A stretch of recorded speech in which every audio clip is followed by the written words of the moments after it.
Hey guys, what's up? Welcome back to the channel. So in today's video, we're going to be discussing 10 different ways that you can train yourself to become more self-disciplined. So this is going to be a super informative video. I put a lot of thought into this. Self-discipline is what's going to help you have longevity in whatever you're doing. It's all mental and it's all perspective. This can relate to virtually anything. In this case, I'm primarily going to be talking about health and fitness. So if you're new to the whole health fitness type of field, 2020, you're starting your new journey, I hope this video can help you out, because self-discipline is what's gonna keep you going long-term, baby, okay? Not short-term. We're talking making lifestyle changes, mental shift changes to get that train going. You want it to last you a long time. If you're not already, definitely hit that subscribe button for new videos every single week. Okay, let's do this. These are 10 I've come up with in no particular order. So number 1, we're talking about changing your perspective. I can't versus I don't. So an example would be, say you're at a friend's house and they offer you cake or pastries or something like that.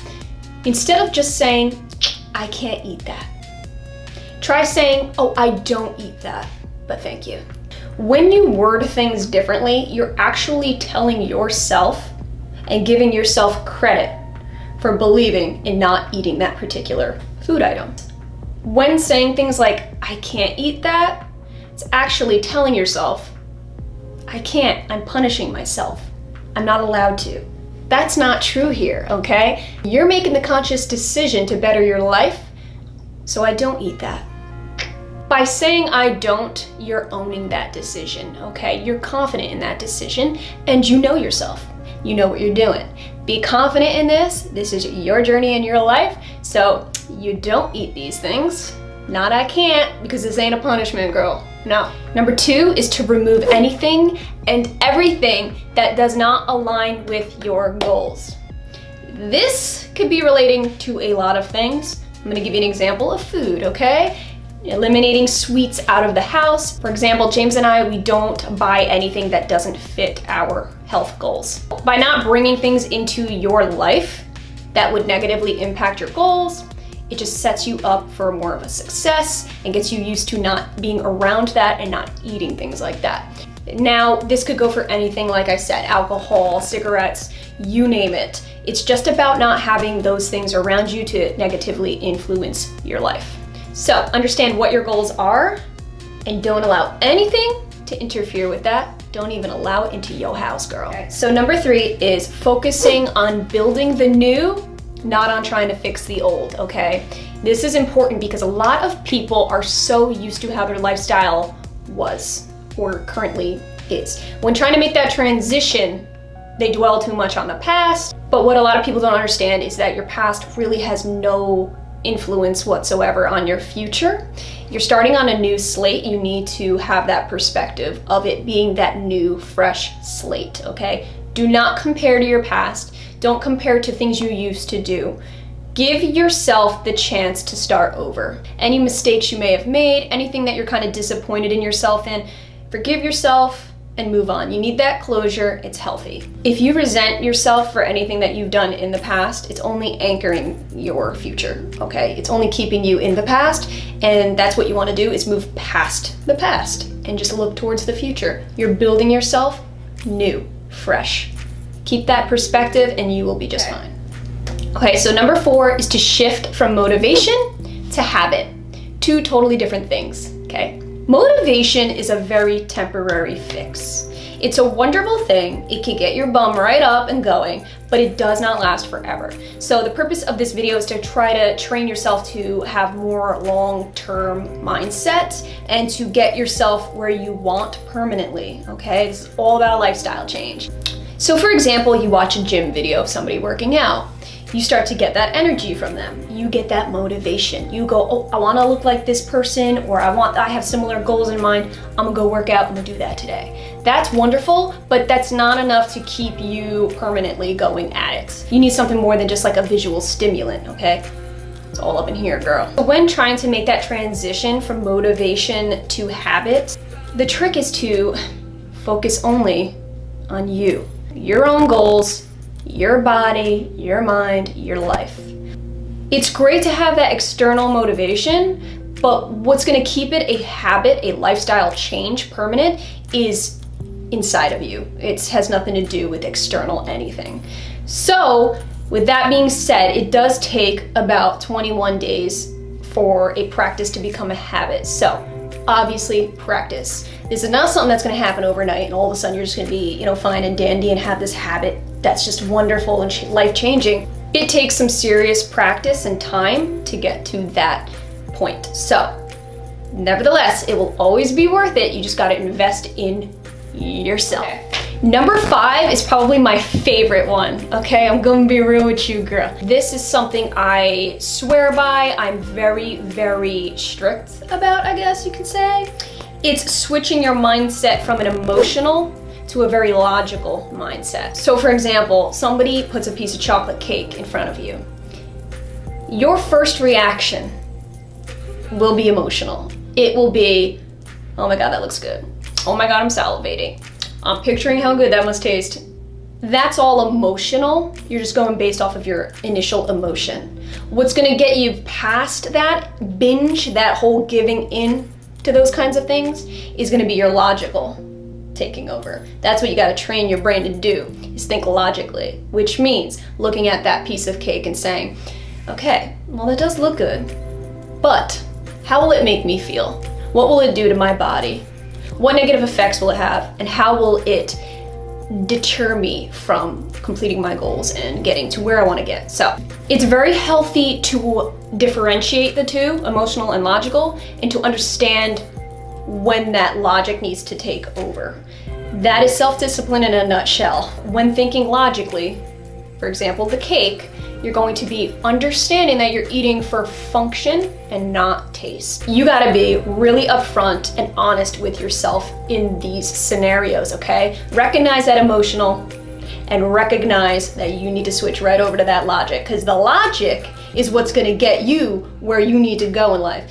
Relying on that emotion, you're just gonna be, no. So guys, this leads me to point number 6. By saying no to that piece of cake, it is not deprivation. So do not get it twisted. Do not think you're depriving yourself. If you think that in your head that you are depriving yourself, you are going to end up giving in almost every single time, because there will not be any end in sight. So you're not depriving yourself. Believe me, deprivation is only when you're not eating at all. That's starving yourself. That's depriving your body. So if anything, you're actually depriving yourself by eating the cake, because you're depriving yourself from nutrients that you could be getting in better foods. So number 7 is to challenge yourself throughout the week intensely. So adding in intense challenges, whether it be nutritional or exercise. So for example, eating super clean a couple days out of the week, like super strictly, or exercising intensely those few days. This is what's gonna help mix up your routine enough to keep it from becoming monotonous and boring. Whether we like to admit it or not, humans are designed for challenge. We actually thrive on challenge. Keeping that incorporated into your routine will not only help you continue going in that direction, and it's going to make your everyday routine seem a lot easier, okay? When starting any routine, you might think it's intense, especially if you're not used to it. But adding in these super intense days, these high intensity days, will make the rest of your week, your normal, healthy maintenance, not seem like such a burden. In other words, you will kind of adapt to it a lot better. What used to be a heavy-duty challenge to you will become your new norm, okay? It's gonna gradually go like a chart, like you're eventually going to get to that level where something that used to be so difficult is now your norm. Okay, so tip number 8 is to not call it a diet. No such thing. I mean, there is, but it's just like quick fixes that never last. So Instead of calling it a diet, just simply call it your nutritional standards. That's what I refer to it as. A diet is something that has an end line, okay? That eventually will come to an end. You don't want that. You want this to be an ongoing, permanent lifestyle change. I know that people overuse that term diet, and it's almost like the norm. It's just what we as a culture have evolved into just constantly saying. But don't be afraid to just stand outside of that, outside of the average, the norm. It's okay. You should be proud of being able to say this. You diet when there's events coming up, okay? You diet for a wedding or a vacation, just temporary little fixes. But what happens when those days are over? Nutritional standards are a guideline, a permanent guideline that you must meet every single day in your life. That's what makes it a standard, okay? Keeping that standard in mind as something that defines you in your lifestyle is what's going to keep you believing in it, and it's what's going to keep you from falling off, okay? This is all about permanent. Okay, number 9 is to think long-term versus short-term. So do not get it twisted. You should be thinking both. Okay, you should have short-term goals, absolutely, because that's what's going to help you right here, right now, every day to slowly get to those long-term goals. Long-term meaning things like how you see yourself as you age, all right? Thinking long-term in that sense, not thinking about how long it's gonna take you to drop X amount of weight. Get that out of your head, don't think like that, all right? That's gonna discourage you. Think long-term as in, 5-10 years from now, I will potentially be seeing doctors less. I will be feeling 10 times better. Things like that. Yeah, that's a long-term investing idea. But having long-term just by itself isn't good either, because like I said before, it can get very discouraging. You have to have your short-term goals. View long-term as like a ladder and short-term being as the rungs in the ladder. You can't have one without the other. So for me, long-term would be things like not having to go see a doctor when I'm middle to late age, okay? Avoiding doctors, that's my long-term goal. But short-term goal for me would be like eating clean, going to the gym and exercising every single day. These are short-term goals that inevitably turn into long-term. So gotta have both. Okay, last but not least, number 10 is just so freaking straightforward right here, right now, but this is how I'm gonna wrap it up. Giving yourself time. Patience is a virtue. We all know that. You gotta give yourself the much needed, respectful time. Things take time, great things especially. So, investing in yourself isn't a one and done. It is a long-term, time-invested thing.